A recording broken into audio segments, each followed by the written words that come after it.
Salibonani babukeli labalaleli, siyahlangana esifundweni sosuku lwanamhlanje. Ngilaba ngani bami lapha bazaziveza, mina engikhulumayo uMishayeli Ndlovu. Salibonani balaleli, salibonani babukeli. Mina ke igama lami ngingumfundisi uVictor Z Ncube. Ngithemba sizabusiseka esifundweni esingena kuso. Asibeni ingxenye yalesi sifundo sithokoze ndawonye. Ngiyalibingelela lonke ngegama leNkosi yethu Jesu okhulumayo nguNozinhle Ndlovu.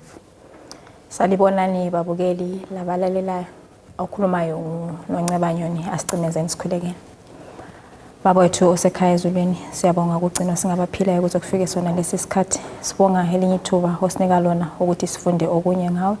Besicela umoya engcwele abe nguye ozasambulela okunye okuningi ngawe. Besicela uvule ingqondo lenhliziyo zethu, qale uguqule thina obusuguqula bonke abazabukela labazalalela. Esikucela phezulu kwakho konke ukuthi Thixo nxa usuzothatha abayenze intando yakho sitholakale sonke amagama ethelojiwe encwadini yokuphila. Egameni lika Jesu ehlala kuze kube phakade siyakhuleka. Amen. Amen. Sibonga ithuba elihle esiliphiwa uNkulunkulu ukuhlangana kulesi sifundo. Isifundo esiphumekiswa iviki elidlulileyo besifunda ngobufakazi. Ufakazi ngoJesu, ubufakazi ngoNkulunkulu. Ikanti namhlanje ku lesson 6 sizafunda ngokugcweleyo ngobufakazi obunengi ngoJesu Kristu. So unenge siza kufunda okweza siphathisa empilweni zethu, unenge siza kufunda okweza kusincedisa ehambweni lokukholwa. Sengathi Inkosi ingasiphathisa iphathise lani babukeli labalaleli ngezigaba lezindawo zonke elikuzo. Umoya kaNkulunkulu sithungamele, umoya kaNkulunkulu ube lathi. Isifundo sanamhlanje ke silendinyana yokwaziwa ngekhanda okumele siyizwisise njalo siyibambisise nxa siqalisa ukufunda lesi sifundo. Ubufakazi obunengi ngoJesu, ubufakazi obunengi ngoJesu. Indinyana yethu yokwaziwa ngekhanda siyithola ebhukwini lika Johane. UJohane isahluko ngesika 12 ivesi ngelika 32 iyo esiza kuyifunda. Johane chapter 12 ivesi ngelika 32. Ithi yona, kodwa mina nxa sengiphakanyisiwe ngisuswa emhlabeni ngizabasondeza kimi bonke abantu. Siyabonga. Nansi ivesi eyindinyana yokwaziwa ngekhanda esivezelayo ngokuphakama kukaNkulunkulu ukubana ke yena uphakeme. Ngaleso sizathu uza kudonsela abanengi ngakuye. Kuyini esikutholayo kule ivesi nxa siyifunda? Kuyini esikutholayo kule ivesi nxa siyifunda? Kumenqale ngumfundisi Ncube. Kuyini esikutholayo kule ivesi nxa siyifunda? Siyabonga. Kuhle ukunanzelela ukuthi ivesi le ingxenye yenkulumo kaJesu ekhuluma ngokufa kwakhe. Na okunye ngifisa sikunanzeleleke lapha ukuthi ivesi le yandulela amabalala kuvesi ngelika 31. Khathesi kwahlulelwa kwalumhlaba, khathesi umbusi walo umhlaba uza kuxotshwa. Ngemva kwalokho abeseveza ukuthi uba mina. Nxa eveza lapha uyaqhubekela phambili ukuthi uba mina nginjani ngiphakanyiswa emhlabeni. Ngifisa sinanzelela ibala lisebenzisileyo laphana elithi uba mina. Ungakhumbula kwesinye isikhathi uyalisebenzisa ibala leli uthi uAbraham engakabi khona ngikhona.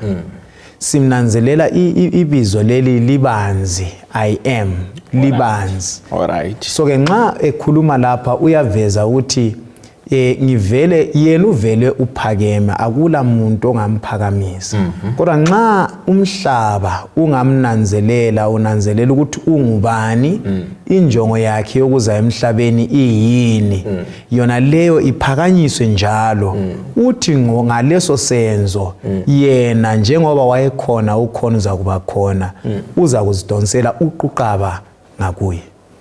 Siyabonga. Kuyini esikutholayo kundinyana yokwaziwa ngekhanda?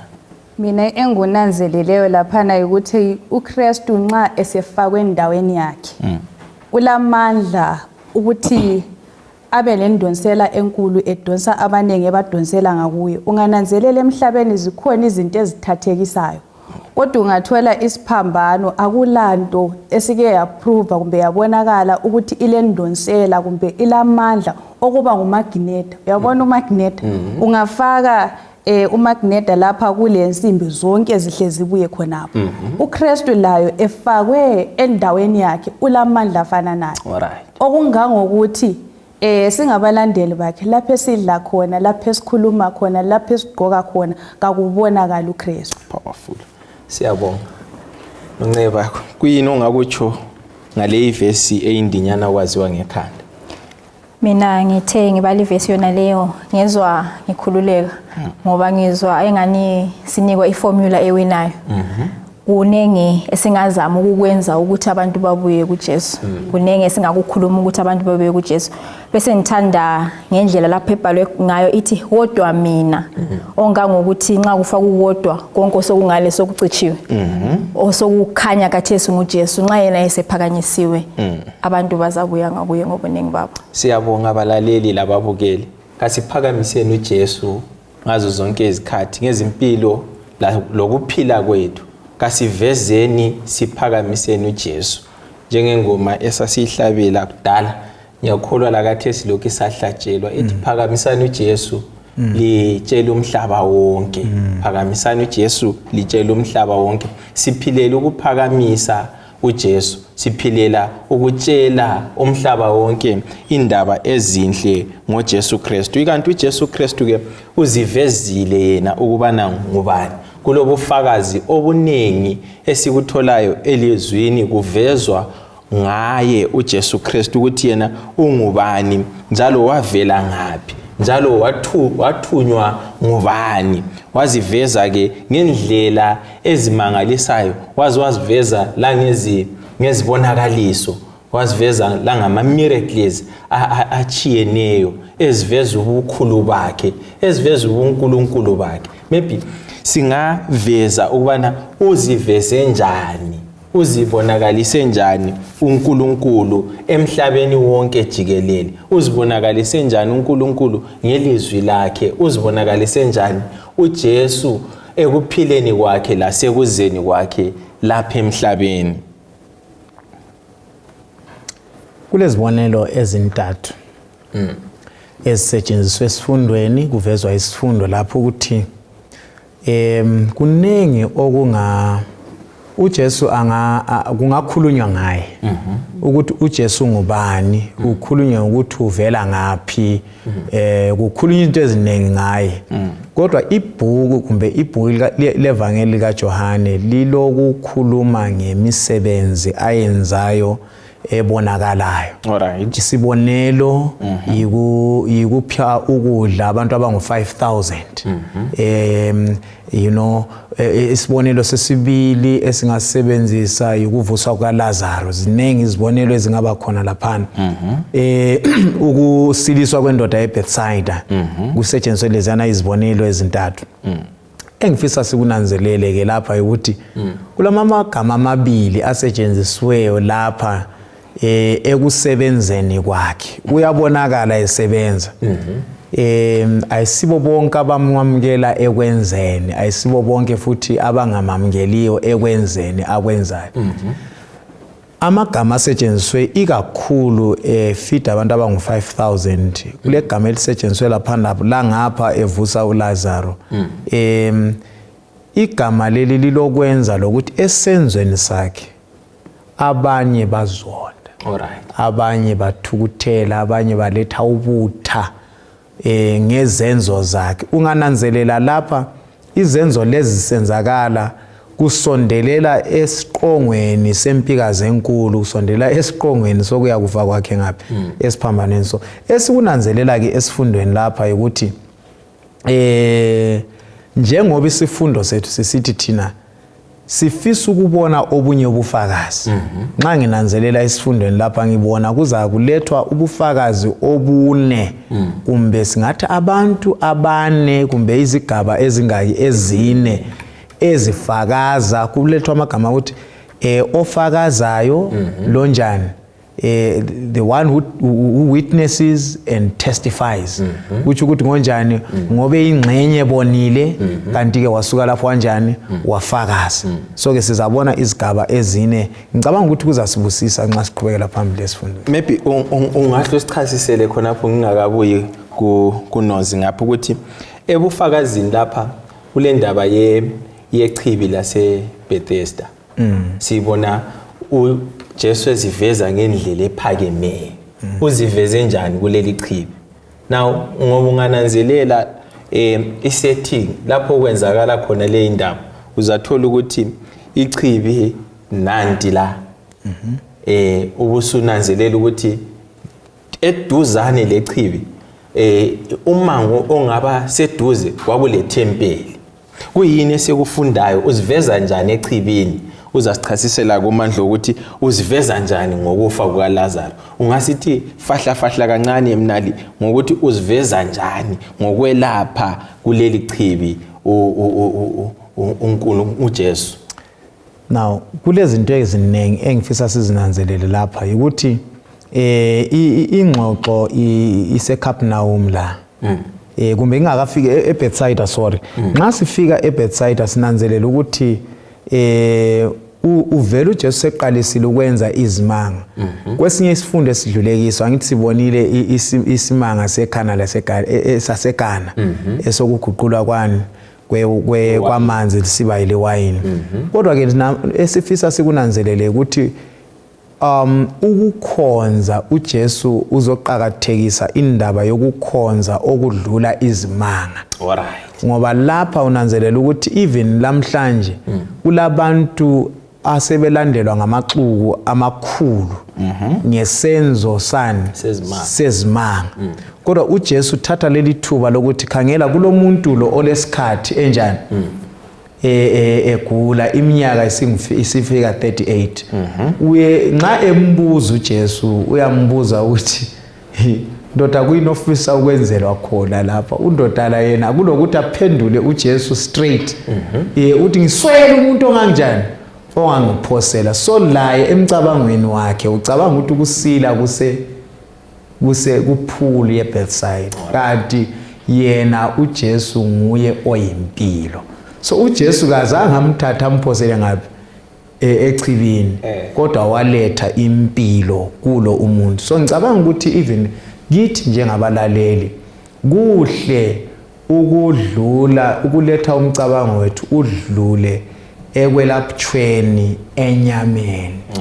Ngoba ngizakwelatshwa enyameni lamhlanje ngisile kodwa kusasa ngizagula. Kodwa ngingaze ngithole ukusila kokwakomoya la nxa ngingagula. uJobe kwelinda uthi la nxa umzimba wami uhamba amawemusi khipha ubuso bami uzayibona inkosi. So ngicabanga ukuthi kuyasincedisa ukuthi la nxa sikhuluma ngezimanga singasali siyisimanga esingela sindiso. Siyabona. So uJesu ziveza njengesimanga. Ngoba abantu laba kudala kwakulomkhuba ukuthi babeqala bageze kuleli chibi bese bedlula sebesiye ethempelini. Kodwa leli chibi basebediscover ukuthi lilamandla okwelapha abantu. Ngoba ingilosi yayithunywa ukuthi izozamazamisa ini amanzi ukusuzuza usila ungangena kuqala. uKristu uyisimanga. Lapho kulo Jesu khona sibona kulezimanga. Lezimanga futhi zisenza njani? Zisenzakala kumveza ukubana unguNkulunkulu njalo uyindodana kabani? kaNkulunkulu. Kuyini esikutholayo ngezimanga lokuzibonakalisa kukaJesu? Sinanzelela ukuthi sivezelwe indaba kaLazarus laphana. uLazarus simthola evuswa kwabafileyo. Ungananzelela impilo yinto enzima ukuthi umuntu angayifumana futhi kakutsha. sithola uJesu yena lo oyimpilo enika uLazarus impilo. Abantu kwabanye kuthiwa wadala ukukholwa, kwabanye bahle bamzonda uJesu uthi nxa esenza izinto zonke lezi kube lokudabukana phakathi kwabantu. Abanye bakholwe, abanye bacwile kakhulu emnyameni lapha. Siyabonga. kuJohane ngo-6 sithola iqubu lilandela uJesu. Batshone khona ngale uJesu ebafundisa. Kuthi sokufika kwesinye isikhathi abafundisi bese besitsho ukuthi abantu laba abaningi kangaka abazadlani bakhanye bedidika bese sithi uThomas ukuthi hayi le mali esinilayo vele ayeneli ukuthi singafida abantu abangaka. uJesu kanti yena vele uyisinkwa sokuphila, so lezi sokufida abantu angeke asehlule ukuthi asithole bese kutholakala umfana esukuma lezi zinkwa zakhe ezingu5 lamafisha khamancane azabala ukuthi haye emancane engu2. uJesu abese ethatha isinkwa lesanathi silethe lapha mfana asithathe asiqamule abese fida amadoda ayi-5,000. Amadoda lawa ayehamba labantwana babe hamba labakabo ongangukuthi kwakulixuku elikhulu kakhulu. Ongangukuthi uJesu angazi ukuthi i-provider ncube ngezindebele ezingathi yini, he is a provider. Lapha sifika khona sehluleke khona yena uyadlula and udlula ayekhatshana kakhulu. So lapha la esimthola engumuntu oyenza isimanga esokuthi aprovide labantu amacebo abo nxa esephelile abanike elinye elimangalisayo. Siyabonga. So esikutholayo lapha babukeli labalaleli ubana uJesu nxa ekwenza konke lokho kakuphakami umuntu kodwa kuphakama ubani yena, njengokutsho kwendinyana yokwaziwa ngekhanda. Akusibambele uJohane isahluko ngesika 3 ivesi ngelika 25 lo vesi ngelika 26. John chapter 3 ivesi ngelika 25 lo vesi ngelika 26. Ithi yona kwavuka ukuphikisana phakathi kwabanye abafundi bakaJohane lomunye umJuda mayelana lendaba yokuzihlambulula womkhuba. Beza kuJohane bathi kuye, Rabbi, indoda leyana eyayilawe ngaphetsheya kweJordani, yona leyana owafakaza ngaye, hawu iyabhabhathiza, bonke abantu sebesiya kuyo. Siyabonga. uJohane lapha umbhabhathizi uqathanisa yena eziqathanisa lo Jesu Kristu. Kuyini sikufundayo nxa eziqathanisa yena aphinde futhi aziqathanise lo Jesu Kristu. Now abantu baya kuye uJohane. uJohane bathi nxa befika besuka kuJohane babone uJohane chumayela ivangeli, futhi babone uJohane bhabhathiza abantu, futhi babone uJohane ulabalandeli, bese besithi bagijime baye kuJesu bathi khangela uJohane laye wenza izimanga, uJohane laye ulabalandeli. So kuyini esikutholayo kulokho kwendlaliweyo okuqathanisa impilo kaJohane lempilo kaJesu Kristu? Maybe ukuze sikuzwisise kumbe sijule kikho ungasifundela uMark, ungasikhangelela uMark ivesi Mark 1 verse 4 and 5. uMark 1 ivesi ngelika 4 lelika 5.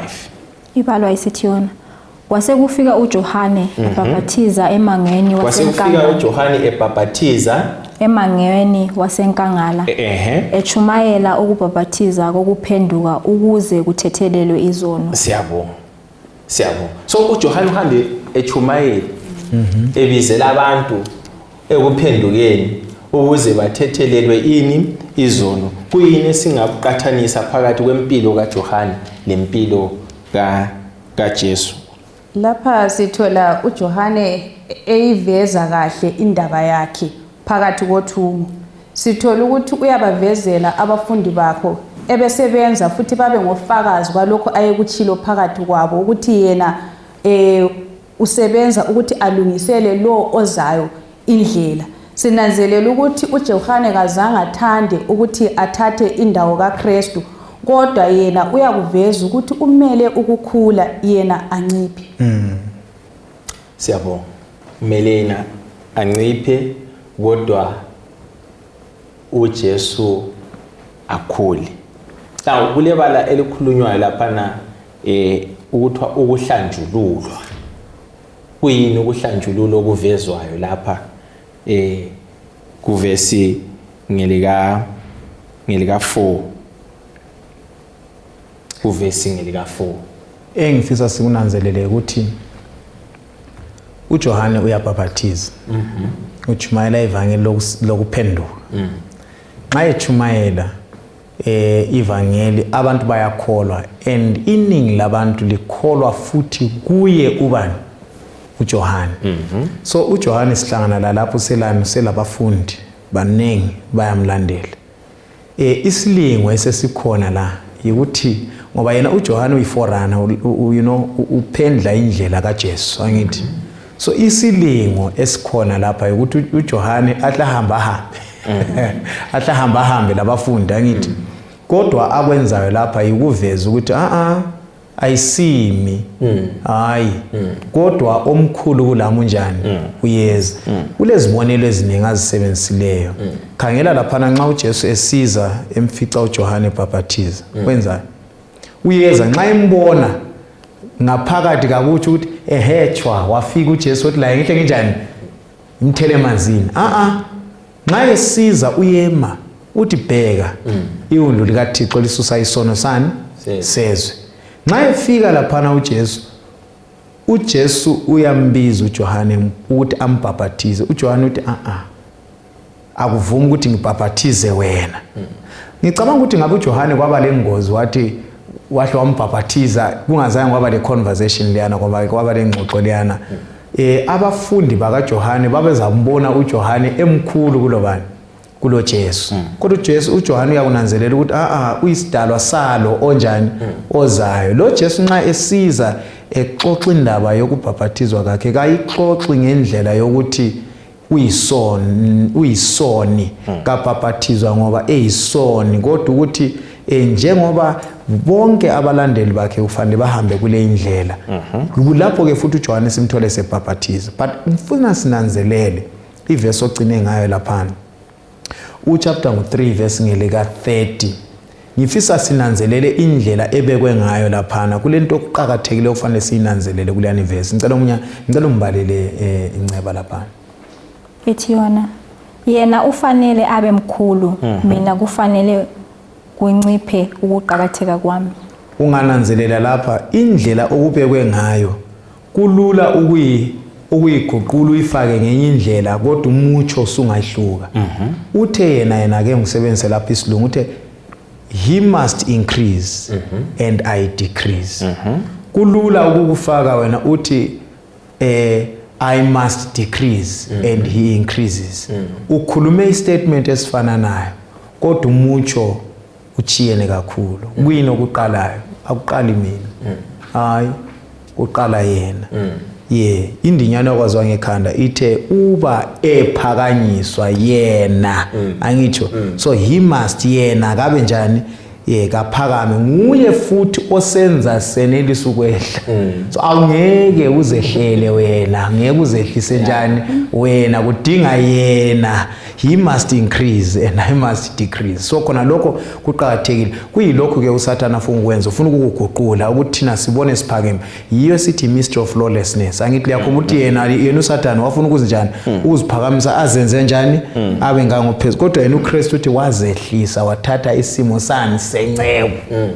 liyabona into yankona so nxa sikhuluma ke lapha uJohane kaphambanisi ukunanzelela ukuthi yena ungumfundi la nxa ebeyiforana uza emelelo so ke lo ameleyo kaphakame yena ehle ukungezelela khona lapha umfundisi akhuluma khona umoya kaJohane Ndlovu siyawudinga uyakhathaza ezimulini uyakhathaza ngisho lemabandleni abantu sonke siyafuna ukuba mkhulu kodwa sithola undoda lo ethatha indawo yakhe ukuthi abekwazi ukuthi yena uhlalana lo msebenzi futhi kawufi nxa uJesu sefikile abanye kungafika abanye ababuya ngemva kwethu sihle sidonsele izikhuni emuva kungasabheki bese sinanzelela futhi ukuthi lo moya akuzenzakaleli kodwa asongozi ukuthi sihlakulele lesi similo okumele sonke balaleli lababukeli kumele sibe ngabantu abazehlisayo ungananzelela impilo kaJohane singathola imfihlakalo khona lapha indaba yozokudla yokuzithiba asiqakathise nini phakathi kwempenkulu izasisiza izasincedisa lekutheni siziphathe njani singapha kwelana siyabonga esikufunda lapha yikungabi lomhawu uJohane nangu abantu bathi ulabalandeli kodwa udumo kaluyi kuwe kunjalo uyamisa uthi kufanele ukubana abe mkhulu kunjalo kuyini sikufundayo lapha sifunda ukuthi kumele sibe ngamaKristu azehlisayo kumele sibe ngamaKristu afakazayo ngalowo omkhulu kulathi ongubani onguJesu Kristu yikho ke kulebali lisetshenziswa kuJohane ukuthiwa iforana ndike lalibona lapha nesifundweni likhona ibala lelele lithi forana forana akusomuntu omkhulu ngambona nxa uhamba umongameli awuqali uhamba imota yakhe hayi kuyaqala kuhambe imdududu kudlule imdududu kudlule lezinye izimota kuphendla indlela ingaphendlwa ke bese kudlula ke imota ezihamba lobani lizithwele umongameli yikho ke uJohane uthi hayi ngilokho engisamile ethumweni lwami ukuzophendla indlela ngiphendlela ozayo engubani enguJesu Kristu okunguye okumele aphakanyiswe mina bese ngisenze njani mina bese ngisehla kuyini esikufundayo ke lapha noNceba ngokuzehlisa esikubonayo kuJohane ngokuzehlisa okungasincedisa thina njengamaKristu okungasincedisa thina njengamakholwa empilweni yanamhlanje Okwaqala mfikelwa ngomcabango wedili lomtchado ukuthi laphana nxa kuchado kuqala ungena umakoti omncane imagine nxa ungathi ungena umakoti omncane kuhle kuqala idili ibandla lihle lisukume kuhle kuchaya imusic konke kuhle kube mlandi kungakafika omkhulu laphana ngokungena omncane kusitshengisela ukuthi kulomkhulu ozayo and then laphana bese kuvalwa amakhetheni bese kuvulwa bese ngena ibandla bese lisukuma yikho konkana uJohane la yaye kwenza wakunanzelela ukuthi hayi idili lapha kalikaqalisa mina ngilande nje ukuzoveza ukuthi kukhona okukhulu okuzayo and wathi esefikile lona omkhulu wakunanzelela ukuthi hayi mina vele ngehlile ngoba yena unjani ngoba yena uphakeme and lakho yikho kungasincedisa ezabantu ukuthi sinanzelele ukuthi in as much as singakhuluma ngoJesu it's not akuyingathi akukho ngathi kuya ngalo omkhulu onguJehova okunguye kumele simveze isikhathi khona sinanzelela ukuthi vele lapha Ndlovu izinto zazingamanga kahle abafundi bakaJohane besiya kuJohane lapha wakuzaba lokudabukana phakathi sinanzelela ukuthi uhla kubambe kahle ngokuzehlisa kwakhe ingxabana izange yabakhona kuyikuthi ngakazehlisanga vele abafundi bakhe labo babe lomona ukuthi khathi lo sethatha indawo ebiyindawo yethu kodwa sithola behle bekulungise kusesekhona apho masinyane lathi singakufunda balaleli lababukeli ukuthi la nxa usubona ukuthi izinto seziphambanisekile zama ukuthi kube lokuthula ungayenzi kube wesi mnali ukuqhakathekile ukwamukela ubufakazi kakhulu ngoba ukwamukela ubufakazi kulempilo enaphakade kuthiwa laba abamukelayo ubufakazi bukaJohane ngoJesu bazuza impilo enjani engunaphakade so kulempilo enaphakade ekwamukeleni ubufakazi bukaNkulunkulu lobufakazi bukaJesu Kristu obukhona esibuzuzayo ngaso sonke isikhathi lasezimpilweni zethu ngoba uNkulunkulu la namhlanje lokho eziveza ngendlela ezijiyeneyo uyaziveza ngelizwi lakhe uyaziveza ngencebo zakhe uyaziveza la ngabantu bakhe so kuqhakathekile ukwamukela ubufakazi obukhona ngobani ngoJesu Kristu ngicabanga ukuthi okunye kungaba kuhle sinanzelele njengabalaleli njengababukeli ukuthi it's not about us. Yeah, kwesinye isikhathi kungenzakala ngibe lesipho sokuhlabela, sokuchumayela, sokukhuleka abantu bese bemphakamisa. Ubani hayi uphiwe, hayi ubani uphiwe, ngikuzwe actually ngensuku zami ngiqalisa iministry ukhona umfundisi wangilanda wathi wangincedisa wathi now wami kulezinto ezintathu ezingakuyisa esifundisini angizukuqamba ezinye zaqamba lesi esodumo kulula ukuthi udumo lubuye kuwe. Yes. Abantu bakubuka bakuncome ukuthi hayi uyachaya uyabulala usuke lapha la uhamba usithi hayi mina nginjani ngiyadubula okuzwayo kuthi la nxa usulungiselela ezinye izinkonzo ulungiselela inkonzo ulengqondo yakho kodwa uKristu ungamphakamisa. Khangela phela isifundo sithi uba ephakanyiswa. So uKristu kabe yicenter. Nxa ngiza kuye enkonzweni, nxa ngiza kuphatha umsebenzi wakhe, nxa ngiza kuphathani, it's not about me. Asuwa isimi. Nguye umnikazi wani walolu daba. Mina ngingacela kithi sonke balaleli maKristu makholwa. Kwesinye isikhathi ungaba mkhulu waziwe ube lebizo elihle. Hayi angithi uyakhumbula ukuthi uJesu ngelilanga wathi kubafundi wathi hayi lingajabulela ukuthi amadimoni ayanjani ayaphuma imoya emibi konke kuyasuka kubo kulabo abantu elisebenza kubo kodwa jabulelani ukuthi amagama yenu akhona ngaphi encwadini. Mina ngicabanga ukuthi nxa kulento engasincedisa balaleli isincedise lathi izihlobo zami ukuthi uKristu gabe nguye omi phambili thina sibe sehlile sonke isikhathi. Siyabonga sibambele uJohane 1 ivesi ngelika 32 lo vesi ngelika 33. uJohane lapha usivezela ukuzwisisa okutsha ngoMesaya. Sivezela ukuzwisisa okutsha ngoMesaya. Nxa ebhala uJohane uhlanganisa imicabango emibili. Uhlanganisa umcabango wombuso wasezulwini, ahlanganise umcabango wombuso kaNkulunkulu. uMateyu nxa ebhala yena usebenzisa leli bala lokuthi umbuso kaNkulunkulu.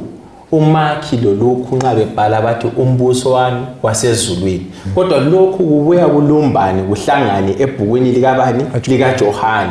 Ngoba uJohane nxa echumayela ubizela abantu embusweni kabani kaNkulunkulu, abizela abantu embusweni wangaphi wasezulwini. Njengoba sibonile eveza uJesu Kristu njengendodana kabani kaNkulunkulu, udinga ukuthi abantu baphenduke babe lesabelo embusweni kaNkulunkulu. Sifundele ivesi uJohane 1 ivesi ngelika 32 kusiya ku 33. Ithi yona uJohane waseletha lobu bufakazi. Ngabona umoya esehla evela ezulwini enjengejuba wahlala phezu kwakhe. Ngangingekumazi kodwa lo wangithumayo ukubhabhathiza ngamanzi wathi lo muntu ozabona umoya esehlela ahlale kuye nguye kanye ozabhabhathiza ngomoya ongcwele. Ngekumazi kodwa lo umoya ozehlela kuye nguye engangifakaza ngaye. So kuyini esikufundayo ngoMesaya kulesi sahluko selizwi lenkosi? Kunenge esikuvezelweyo, kuyini esikufundayo ngoMesaya olindelweyo. Singakhohlwa ukuthi isizwe samaJuda kusukela kudala eTestamentini elidala vele kwakuyisizwe esimelele uMesaya ozayo. Ngifisa sinanzelele futhi okunye lapho ukuthi siqale samveza uJohane eyiforana, simbonile esala ukuthatha udumo eliwisela kuJesu. Kodwa lapha kuyajula ke sesimbona futhi sikhumbula isifundo sethu angithi sikhuluma ngomuntu onjani obonileyo njalo abuya fakaze ngobani ngoJesu. Sokuqala uJohane umbonile wathunywa wafakaza. Khathesi simthola ke lapha uJohane esedlulela phambili ukuthi bengingangamzwisisi kumbe ngingamazi ngokupheleleyo kodwa nanku kuphelele ngikutholayo ngikuthola ukuthi kuveziwe ukuthi lo ozambona enjani esehlela kubani kuye nguye lo siyabona yini liyakhumbula ukuthi uJesu wabhaphathizwa nguJohane and eqeda ukumbhaphathiza wabona umoya ongcwele esehla njengani njengejuba ngizama ukucabanga ukuthi i-distance phakathi kaJohane lo Jesu ngalesi sikhathi ngoba wayekhona apha eduzane so ke ubufakazi lo engeke athule ngabo ngoba usembonile ukuthi ubaba usefakazile and esinye isifundo esisinanzelelayo la sinanzelela uNkulunkulu ngokuphelela uNkulunkulu ubaba uNkulunkulu indodana uNkulunkulu umoya ingcwele angitsho ngalesi sikhathi bendawonye kulo umsebenzi nxa uJesu esungula i-earthly ministry yakhe sibona umsebenzi wona lo uqhubeka benjani bendawonye so uJohane ngufakazi wakho kangeke athule okunye ngonanzeleleyo ukuthi nxa babekhangela uJesu amaJuda bona base bezibonela umuntu owayezabakhipha phakathi kombuso wamaRoma bese sinanzelela ukuthi uJohane beseveza ukuthi hayi ukukhulula okukhona kayisikho lokho kodwa ukukhulula kwabantu ngaphi ezonweni nginanzelela ukuthi lathi kulula kwezinye izikhathi ngiyananzelela ukuthi lapha amasotsha abo ayezayelatshwa ngoba uJesu engumelaphi omkhulu kukanti ukudla bakungeke kubahluphe ngoba uJesu wenelisa ukufidinga i5000 leziyana kanti bese abanika ukuzwisisa okungcono ngoMesaya lo nginanzelela ukuthi lathi kathesi uNkulunkulu angeze wasivezela uMesaya njengalokho akwenza kuJohane ukuthi sizwilizwe but iBhayibheli likhona ikholwane esithi ngiphi iBhayibheli likhanyisa indlela singalifundisa siza kumzwisisa uMesaya so amaJuda ayicabanga ukuthi uJesu uza ukuzokwakhwa umbuso nxa esakha umbuso wamaJuda ebesegcwalisa indengeko zabo njengamaJuda ikanti umlobi lapha usivezela ukuthi kodwa uJesu uvezwe njengewundlu likaNkulunkulu elizonikelwa ukwenzela ukuthi abantu bahlengwe ngaphi ezonweni yikho ukuzwisisa okutsha ngoMesaya esikuvezelwa ngobani nguJohane uthi hayi uJesu kabuyi ukuzomisa umbuso wakhe walapha emhlabeni kodwa nxa esiza uza ukuzomisa umbuso waphakade umbuso wasezulwini yikho eqala uthumo lwakhe ngokubhaphathizwa yikho eqala uthumo lwakhe ngokubhaphathizwa ungaqhubeka ufunda sizazwisisa futhi ngokufa kwakhe la ngokusifela esiphambanweni okuyisiqongo semission kabani kaJesu Kristu funda ke uDaniel ngo7 ivesi ngelika 18 uyagcwalisa kulokhu kuzwisisa okutsha esikuzwayo ngoJesu Kristu kugcwaliseka isiprofeti seTestament elidala lalokhu okukhulunyiweyo ngoMesaya ozayo ebhukwini leOld Testament Daniel chapter 7 verse 18 ethi yona kodwa abangcwele bakhe ophezulu konke baza wemukela umbuso ube ngowabo lanini nini yebo okwanini lanini okay mina ngicabanga ukuthi nxa uJohane sithi iwundlu kwasanganisa imkhumbulo yabantu hayi phela ozobusa lapha ngabe kuthiwa ingwenyama yeah kodwa kusetshenziswa futhi akusetshenziswa lemvu kusetshenziswa ini iwundlu ungananzelela itheme uJohane emabhukwini phose wonke awalobileyo mahlanu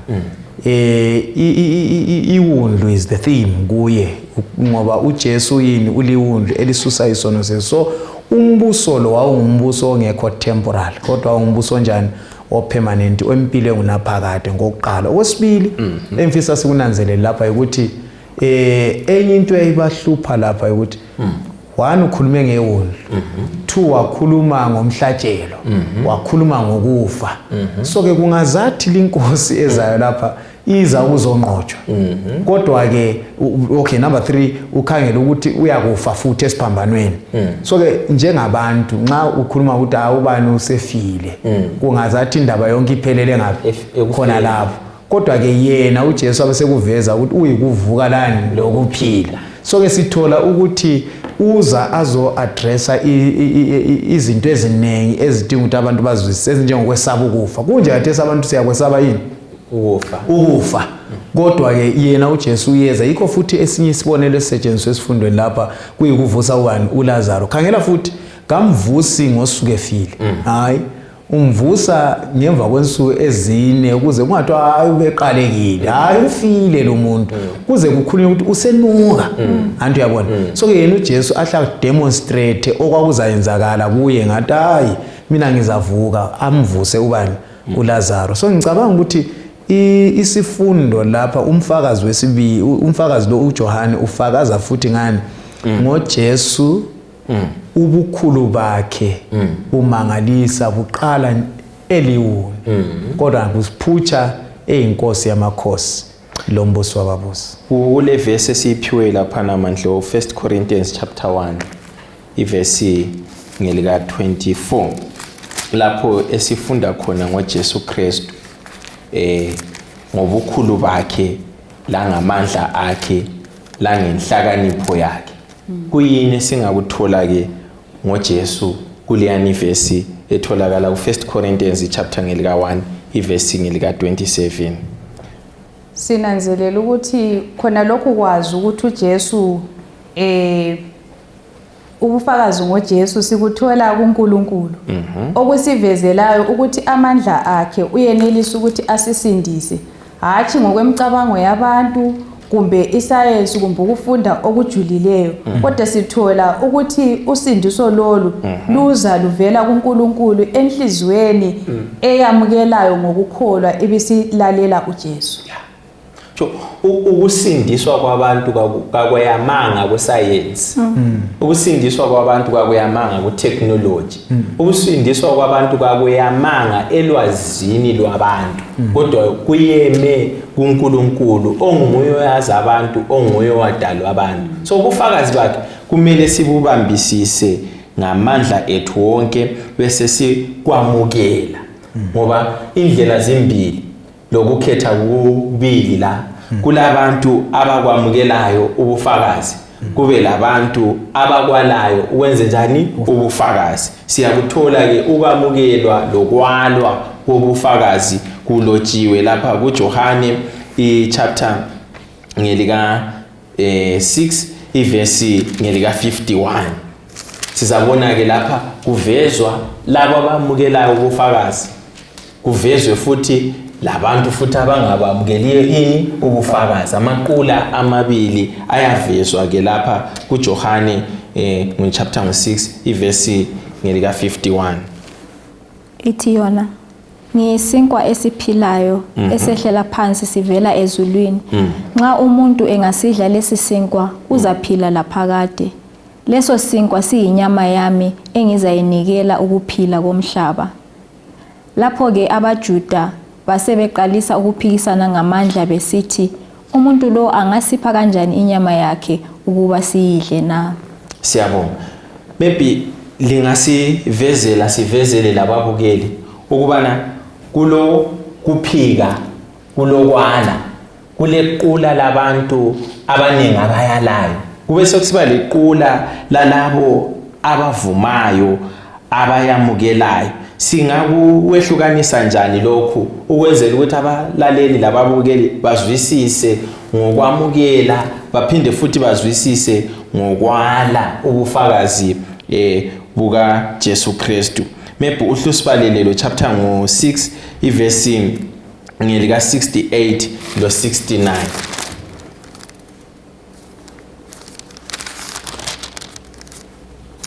Ethi yona uSimoni Petro wamphendula wathi, Nkosi, siza kuya kubani na? Wena ulamazi okuphila okungapheliyo. Thina siyakholwa njalo siyazi ukuthi ungongcwele kaNkulunkulu. Okay. Engikunanzelela lapha ukuthi uJesu wayechasisa ukufa kwakhe. Echasisa ukufa kwakhe ukhuluma ngomzimba wakhe, abuye akhulume ngegazi lakhe.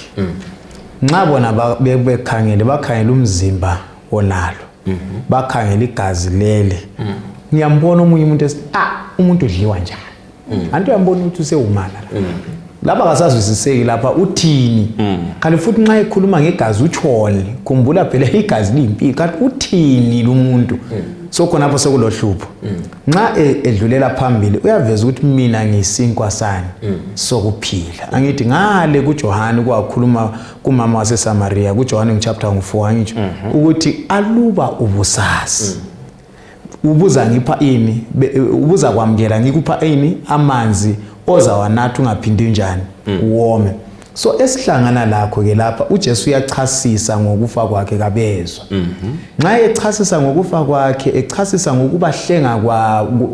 ukubahlenga bona ezonweni zakabamuzwa nxa befika esigabeni lapha into ezisubuhlungu la kuthiwa abafundi abaningi bamchiya bambalekela yes angithi ngizama ukulanda ukuthi isigaba lesesiyiso sizama ukukhangela abanye bayambalekela abanye banjani bamamkela so iningi labafundi ungananzelela okuzisa ubuhlungu ayisoningi labahedeni ayisoningi labantu bezizweni kodwa iningi ebandleni nxa kufika esigabeni esithile bayafika esigabeni sokunjani ukumbalekela bathi hayi asisanjani right now kulezinto ezimbili la oqala sikhangela ukuthi ake sikhangele ngabo siphinde sikhangele ngoJesu one sebembalekele angithi ngemfundiso kanjani ayilethayo okuyikuthi la namhlanje ungalichumayela ivangeli leqiniso uthi ngizalitshela ngilanda ukuthi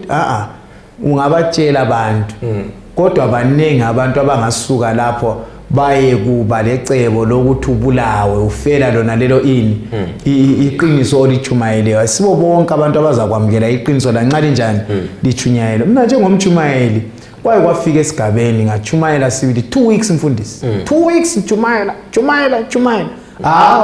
ubizwa uyawazi ukuthi uthe usiyaphela 2 weeks kwabhaphathiza umuntu oyedwa ebhaphathiziwe lo muntu ngahamba 16 kilometers kuyabhaphathiza ngaphenduka futhi kodwa isimanga ukuthi after 2 or so years lwana umuntu wabuyela emuva umbuzo obakhona ukuthi uzwa njani umchumayeli uzwa njani so sikhangela isigaba sika Jesu isigaba sesibili kwakuthi uJesu lapha wayengadana athi mina basenda kuphela banengi kasebe ngaphi kaze but kulokuthi adane uyabuza kaba ngu12 laba ngoba abanengi labana abafunda ukukhulunywa nge12 i12 lezabe sezilanda nje lina ke wayengabancenga phela ukuthi hayihlalani kimi lani selifuna ukuhamba angithi so uyabanika ithuba lokunxa nifuna ukuhamba hambani kodwa nxa nifuna ukuhlala njani hlalani uPetro wama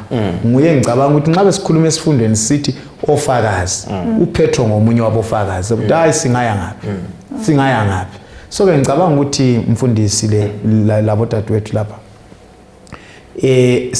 sikunkambo yokukholwa bakhona abazakwamkela bakhona abazakuphika kodwa khonokho akumehlisi isigaba sokuba nguJesu wale nguJesu umkhonzile wale nguJesu kanjani ungamkhonzanga icebo lakhe liyaphumelela even uzama ukudonsela izikhuni ngapi emuva uyaqhubekela phambili ngoba engumsindisi icebo lakhe liyaphumelela sifundele uJohane 5 iverse ngelika 36 usiya kuverse ngelika 38 uJohane engakafundi khona phano okunye engunanzeleleyo ukuthi uquqaba lwabantu lwavuleka amehlo lapho uJesu wayeseziveza khona ukuthi uyisinkwa sokuphila kulezinye izikhathi esokuthi sile mcabango thize ngento ethize ubusunanzelela ukuthi lokade ukucabanga kayisikho sinanzelela ukuthi lapho kwabehlulayo ukuthi bala ukuthi baguquke sibese sithola ukuthi ungafunda fundisi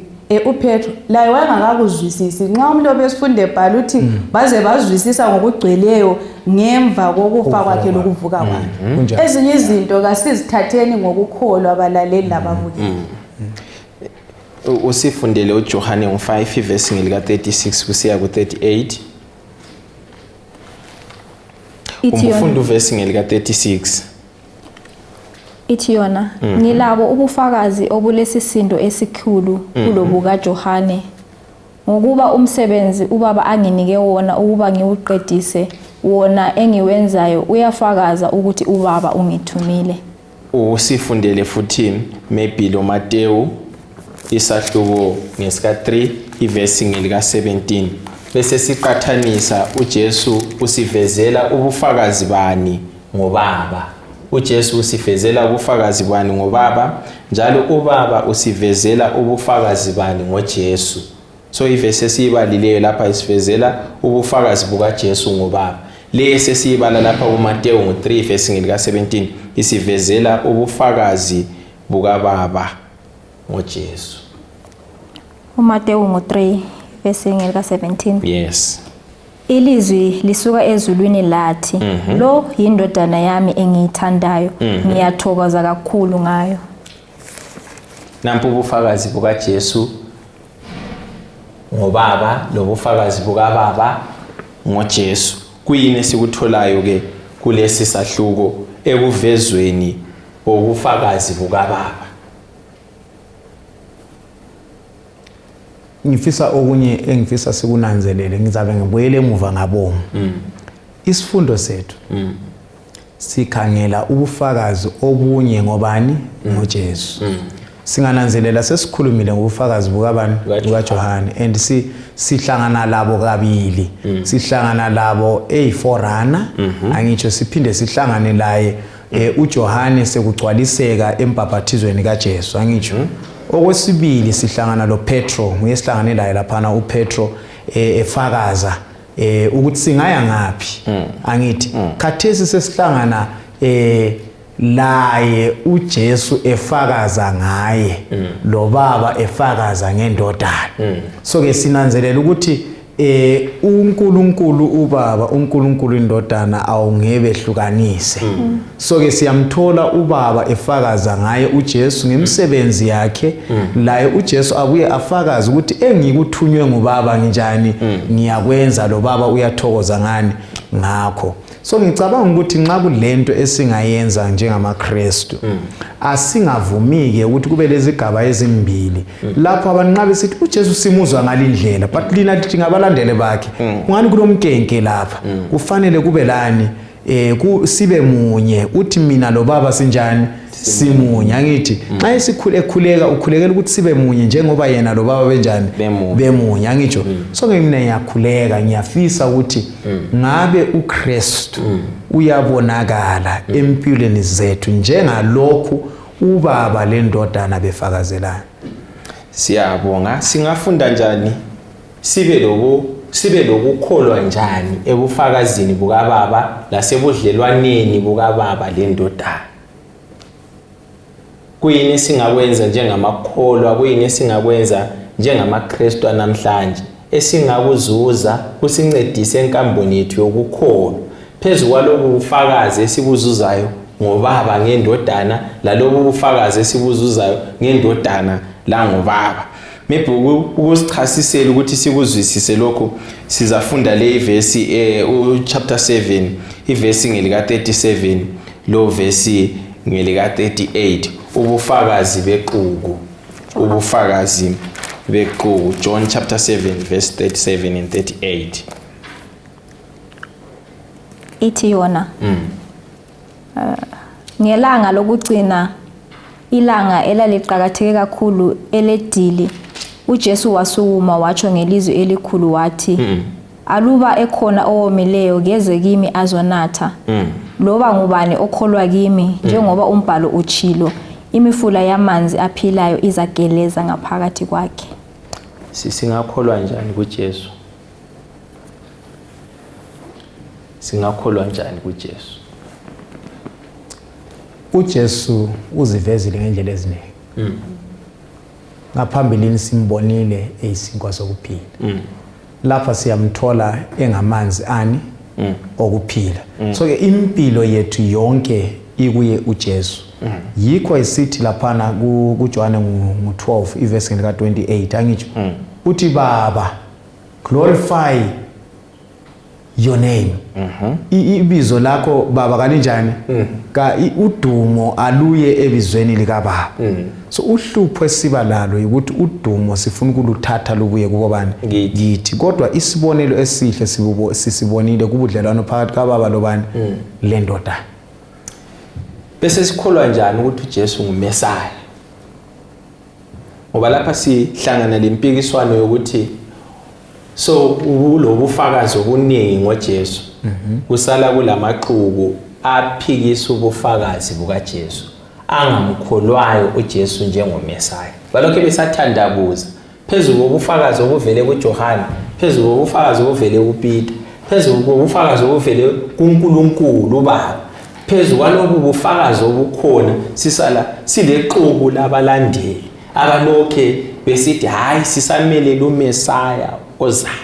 Thina njengezidalwa zanamhlanje, thina njengabalandeli singakholwa njani ukubana uJesu Kristu nguMesaya oqotho olungileyo odabuka evela endlini kaDavida?